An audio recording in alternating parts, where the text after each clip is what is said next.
ஓம் சாய்ராம். எல்லாருக்கும் வணக்கம். இந்த ஆடியோ புக் சாய் லீலா மேகசின் அப்படின்ற இந்த ஆடியோ புக்ல ஒவ்வொரு செவ்வாய்க்கிழமை அன்று பாபாவோட சாய் லீலா சாய் லீலா மேகசின்லயே கொடுக்கப்பட்ட சாய் லீலா அந்த அனுபவத்தை பார்த்துட்டு வரோம். அதுல இந்த வாரம் எபிசோட் 6 ரொம்ப அழகான ஒரு அனுபவம். இந்த அனுபவம் யாருக்கு நடக்குதுன்னு பார்த்தீங்கன்னா, மோரேஸ்வர் பிரதான் அவங்க ஃபேமிலிக்கு நடந்த ஒரு ரியல் எக்ஸ்பீரியன்ஸ். அதை தான் நம்ம இந்த எபிசோட்ல பார்க்க போறோம். மோரேஸ்வர் பிரதான் இவர் யாரு? நம்ம ஏற்கனவே இவரை பத்தி தெரிஞ்சிருப்போம். இன்னும் தெரிஞ்சுக்க வேண்டிய நிறைய விஷயம். பாபாவோட one of the strongest devotee இவரை தெரிஞ்சுக்கிறதுக்கு நிறைய விஷயம் இருக்கு. இந்த சேனல்ல வரக்கூடிய நாள்ல நம்ம கட்டாயம் ஒரு லைஃப் ஹிஸ்டரி, ஒரு பெரிய எபிசோட் பார்க்கலாம். ஏன்னா அவ்வளவு இருக்கு, அவ்வளோ இன்ஃபர்மேஷன் இருக்கு நம்ம இவரை பத்தி தெரிஞ்சுக்கிறதுக்கு. இதுல நான் ஷார்ட்டா அவரை பத்தி ஒரு இன்ட்ரடக்ஷன் மாதிரி தரேன்.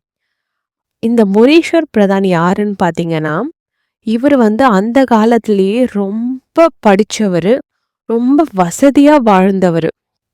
அந்த காலத்துல பாத்தீங்கன்னா, அப்பவே பாம்பே ஹைகோர்ட்ல ஜட்ஜா இருந்தவர்.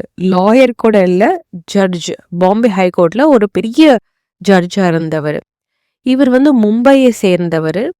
இவர் நாளடைவில் ஷிரடிக்கு வராங்க. பாபாவை நேர்ல தரிசனம் பண்றாங்க. பாபாவோட தீவிரமான பக்தர் ஆகிறாங்க. இவர்கிட்ட இன்னொரு ஸ்பெஷாலிட்டி பார்த்தீங்கன்னா, நம்ம கட்டாயமா இவருக்கு ரொம்ப தேங்க் பண்ணணும், நன்றி சொல்லணும். ஏன்னா இன்னைக்கு கோடான கோடி பாபா பக்தர்கள் வழிபடக்கூடிய அந்த தத்ரூபமான அழகான தெய்வீகமான அந்த சாய்பாபாவோட படத்தை வரைஞ்சார் இல்லையா ஜெய்கர். நம்ம எல்லாருக்கும் தெரியும் அந்த துவாரகாமை படம். அந்த அழகான ஆயில் பெயிண்டிங்கை வரைஞ்ச ஜெய்கரை முதல்ல ஷிரடிக்கு பாபாவோட படத்தை வரையறதுக்கு கூட்டிட்டு வந்தவர் இந்த மோரேஸ்வர் பிரதான் தான். இவர் மூலியமா தான் நமக்கு நிறைய பாபாவோட படங்கள் கிடைச்சிருக்கு. இவர்கிட்டயும் ரொம்ப அழகான படம், பாபாவோட படம் இருக்கு. நம்ம இதை பத்திலாம் இன்னொரு எபிசோட்ல பார்க்கலாம். இன்னைக்கு பார்க்க போற அனுபவம் இவரோட மனைவி, அவங்களோட பெயர் சோட்டுபாய் பிரதான். அவங்களுக்கு நடந்த ஒரு அழகான அனுபவம். இந்த அனுபவத்தை அவங்களே சாய் லீலா மேகசினுக்கு எழுதி அனுப்புறாங்க.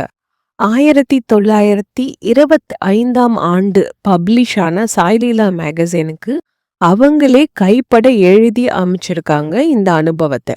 இப்போ நம்ம அதை பார்க்கலாம்.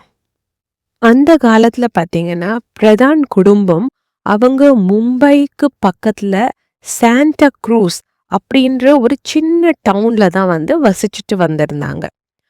அப்பெல்லாம் பாத்தீங்கன்னா அவ்வளோ வளர்ச்சி இருக்காது இல்லையா, ஃபெசிலிட்டிஸ் எல்லாம் அன்னைக்கு கிடையாது. அது ஒரு சின்ன டவுன். அதனால அங்க ஒரு பெரிய ஹாஸ்பிட்டல்ஸோ இல்ல டாக்டர்ஸோ எதுவும் இல்லை. ஒரு அவசர தேவைக்கு அவங்க பாந்திரா, பாம்பேல இருக்க ரொம்ப ஃபேமஸான ஒரு இடம் பாந்திரா, அங்கதான் வருவாங்க. ஏதாவது சிகிச்சை எடுத்துக்கணும்னா அங்க எடுத்துட்டு போவாங்க. இந்த சோட்டுபாய் அவங்க பிரெக்னெண்டா இருந்தாங்க. அவங்களோட பிரசவ நாள் நெருங்கி வந்துட்டே இருந்தது. அவங்க ஒரு முழு பிரசவம் 9th month அந்த மாதிரி இருந்தாங்க. ஸோ எல்லாருமே டெலிவரிக்கு எதிர்பார்த்துட்டு இருக்காங்க. ஆனா அந்த ஊர்ல டெலிவரி பண்றது ஒரு நார்மல் டெலிவரி, ஒரு பிரச்சனையும் இல்லைன்னா அந்த கிராமத்திலேயே அந்த சாண்டா க்ரூஸ் அங்கேயே வச்சு பண்ணிப்பாங்க. பட் ஏதாவது ஒரு பிரச்சனை, ஒரு காம்ப்ளிகேஷன் அந்த பிரெக்னன்சில வந்ததுன்னா அவங்க அந்த பேஷண்ட்டை பாந்திரா, பாம்பேக்கு கூட்டிட்டு வரணும். இதுதான் அங்க எப்பவுமே நடக்கிற ஒரு விஷயம். ஸோ இந்த மோரேஸ்வர் பிரதான் அவர் என்ன பண்ணாருன்னா, சரி இவங்களுக்கு கண்டிப்பா ஹெல்ப் தேவைப்படும். ஏன்னா அவங்க முழு கர்ப்பிணியா இருக்காங்க. ஸோ நாளும் நெருங்கிட்டு இருக்கு இல்லையா, அதனால அந்த சோட்டுபாய் அவங்க மனைவிக்கு ஒரு சகோதரி இருக்காங்க, சின்ன தங்கை. அவங்கள கூட்டிட்டு வச்சுக்கிறாங்க. ஏதாவது ஒரு அவசரத்துக்கு தேவைப்படும் அப்படின்னு சொல்லிட்டு அவங்களோட சிஸ்டரை கூட்டிட்டு வச்சுக்கிறாங்க. அது மட்டும் இல்லாம பிரசவத்துக்கு ஒரு கொஞ்ச நாள் ஒரு 4-5 நாள் முன்னையே வந்து ஒரு நர்ஸையும் ரெடி பண்ணி வச்சுக்கிறாரு. ஏன்னா, நான் சொன்ன மாரி மொரீஸ்வர் பிரதான் கொஞ்சம் வசதியான குடும்பத்தை சேர்ந்தவரு. அதனால அவரால வந்து அஃபோர்ட் பண்ண முடியும் ஒரு நர்ஸ். அவர கூட்டிட்டு வந்து வீட்டோட வச்சுக்கிறாங்க. எனி டைம் வந்து பெயின் வரலாம் அப்படின்னு சொல்லிட்டு. நாட்கள் கடந்த போது கொஞ்ச நாளுக்கு அப்புறம் அவங்களுக்கு வந்து பெயின் வருது. அந்த பிரசவ வலி வருது அவங்களுக்கு. பிரசவ வலி வந்தோனே நர்ஸ் வந்து ரொம்ப திறமையான ஒரு ஸ்கில்டு நர்ஸ் அவங்க. என்ன மாரி பிரசவம்னாலும் பார்க்கக்கூடிய ஒரு நர்ஸ் தான் அவங்க. ஆனா பிரசவம் பார்த்தீங்கன்னா, நார்மலா பெயின் ஆகுது. ஆனா கொஞ்சம் காம்ப்ளிகேஷன் வந்துட்டே இருக்கு அவங்களுக்கு. இப்படியே பார்த்தீங்கன்னா, ஒரு 4 நாள் ஆயிடுது. வலியோட இருக்காங்க. ஆனா குழந்தை வெளிய வரல. 4 நாள் ஆனதுக்கு அப்புறமும் வலிக்குது. குழந்தை வெளிய வரலன்னோனே நர்ஸும் ரொம்ப டென்ஷன் ஆகுறாங்க. அப்புறம் நர்ஸ் என்ன சொல்றாங்கன்னா, அந்த சிஸ்டர கூப்ட்டு அவங்களோட தங்கை இருக்காங்கல்ல கூடவே, அவங்கள கூப்ட்டு என்ன சொல்றாங்கன்னா, இந்த மாதிரி ரொம்ப காம்ப்ளிகேட் ஆவுது. குழந்தை 4 நாள் ஆகியும் குழந்தை வெளிய வரல. குழந்தையோட பொசிஷன் பார்த்தீங்கன்னா வந்து குறுக்கலா இருக்கு. இது வந்து நார்மல் டெலிவரி இது ஆகாது. இது ரொம்ப காம்ப்ளிகேட் ஆறதால நம்ம வந்து உடனே ஹாஸ்பிட்டல் கூட்டிட்டு போணும். ஏன்னா குழந்தையோட பொசிஷன் அந்த மாரி ஒரு கிரிட்டிக்கலா இருக்கு. அவங்க சிஸ்டர கூப்ட்டு சொல்லிட்டாங்க. நர்ஸு. இதுக்கு மேல என் கையில ஒண்ணுமே இல்ல. டாக்டர் தான் ஏதாவது பண்ணணும். இது வந்து ரொம்ப காம்ப்ளிகேட் ஆயிடுச்சு அப்படின்னு சொல்றாங்க. அங்க பார்த்தீங்கன்னா, அந்த மனைவி இருக்காங்கல்ல, முனேஷ்வர் பிரதானோட மனைவி சோட்டுபாய் அவங்க ஒரு பக்கம் வலியில அழுதுட்டு இருக்காங்க. நர்ஸாலயும் எதுவும் முடியல. சிச்சுவேஷன் வந்து ரொம்ப கிரிட்டிக்கலா ஆயிடுச்சு. இப்போ அந்த சிஸ்டர் இருக்காங்க இல்லையா, அவங்க வந்து நர்ஸ் கிட்ட சொல்றாங்க, "நீங்க பண்ணது எல்லாம் பண்ணிட்டீங்க. இப்போ ஒரு 4 நிமிஷம் எனக்கு குடுங்க. நான் வந்து இதுக்கு இதுக்கு சொல்யூஷன் இந்த பிரச்சனைக்கு தீர்க்கக்கூடியவர் ஒருத்தர் தான் இருக்காரு. எனக்கு அவர தெரியும். ஒரு 4 நிமிஷம் எனக்காக குடுங்க." அப்படின்னு அவங்க ரொம்ப கெஞ்சி அந்த நர்ஸ் கிட்ட கேட்குறாங்க. ஆனா, அந்த நர்ஸ் பார்த்தீங்கன்னா, அவங்க ஒத்துக்கல. ஏன்னா, சிச்சுவேஷன் ரொம்ப கிரிட்டிக்கலா போயிட்டு இருக்கு. அவங்க கையில எதுவுமே இல்லன்றதால, அவங்க இதுக்கு மேல எந்த ரிஸ்க்கும் என்னால எடுக்க முடியாது. 4 நிமிஷம் என்னால குடுக்க முடியாது. உடனே வந்து நீங்க மொரேஸ்வர் பிரதான கால் பண்ணி, ஒரு டாக்டர வர வைங்க. நம்ம ஹாஸ்பிட்டலுக்கு கூட்டிட்டு போணும் அப்படின்னு ரொம்ப தீவிரமா, கட்டாயமா சொல்லிட்டாங்க. ஆனா, அந்த சிஸ்டர் வந்து விடவே இல்ல. அவங்க ஒரு 4 நிமிஷம் எனக்கு குடுங்க. நான் என்னால உங்களால முயன்றத நீங்க பண்ணிட்டீங்க. இப்போ எனக்கு என்னோட ரெஸ்பான்சிபிலிட்டி நான் இத கட்டாயம் பண்ணி ஆகணும். அப்படின்னு அவங்க ரொம்ப கெஞ்சி கேட்குறாங்க. அப்ப அந்த நர்ஸ் சொல்லிட்டாங்க, "இனிமே எது பண்ணாலும் இது உங்களுடைய ரிஸ்க். இதுக்கும் எனக்கும் எந்த சம்மந்தமும் இல்ல. நீங்க ரிஸ்க் எடுக்க தயாரா இருக்கீங்கன்னா, நீங்க பண்ணிக்கோங்க." அப்படின்னு சொல்லிட்டு அந்த நர்ஸ் சொல்லிட்டாங்க. அத கேட்ட உடனே அந்த சிஸ்டர் என்ன பண்றாங்கன்னா, ஓடி போய் பாபாவோட ஃபோட்டோக்கு முன்னாடி போய் நின்னு கண்ணீரோட முழு மனதோட உருகி பிரார்த்தனை பண்றாங்க. "பாபா என்னோட சிஸ்டர எப்படியாவது காப்பாத்திடுங்க. அவங்க என்னோட சிஸ்டர் தான். ஆனா அவங்க உங்களோட குழந்தை. உங்களோட குழந்தை வந்து இவ்ளோ ஆபத்தான ஒரு சிச்சுவேஷன்ல இருந்தா, உங்களால மட்டும் தான் வந்து மீட்டெடுக்க முடியும். தயவு செய்து நீங்க என்னோட அக்காவ வந்து காப்பாத்துங்க." அப்படின்ட்டு வந்து அவங்க ஆழ்ந்த பக்தியோட பாபா கிட்ட வேண்டிக்கிறாங்க. பாபாவோட திருநாமத்த ஜபிக்கிறாங்க. இப்போ அவங்க பிரார்த்தனை இன்னும் கம்ப்ளீட் ஆவல. அவங்க வேண்டிக்கிட்டே இருக்காங்க. ஆனா ஒரு பக்கத்துல இருந்து ஒரு குழந்தை அழுவுற சத்தம் கேக்குது. என்ன ஒரு அதிசயம் பாருங்க. அவங்க இன்னும் பிரார்த்தனை பண்ணி முடிக்கல. "பாபா" அப்படின்னு கூப்பிட்டாங்க பாபாவ.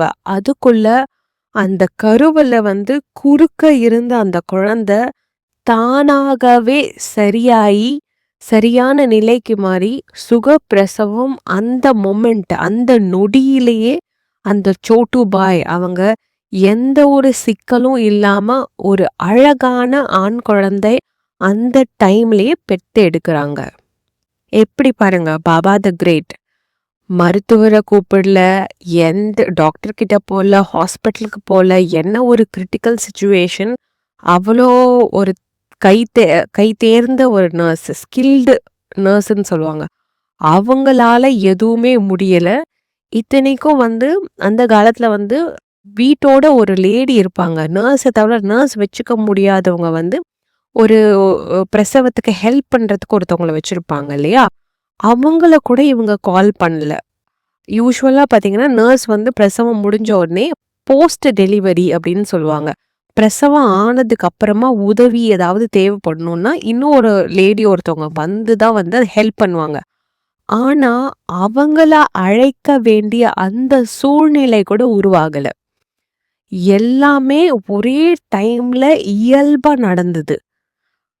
இந்த பின்னாடி இந்த சோட்டுபாய் வந்து அவங்களோட அனுபவத்த அவங்க கைப்பட என்ன எழுதியிருக்காங்க அப்படின்னா, "என் கருணை மிகு சாய்பாபா தான் என்ன காப்பாத்தினார்.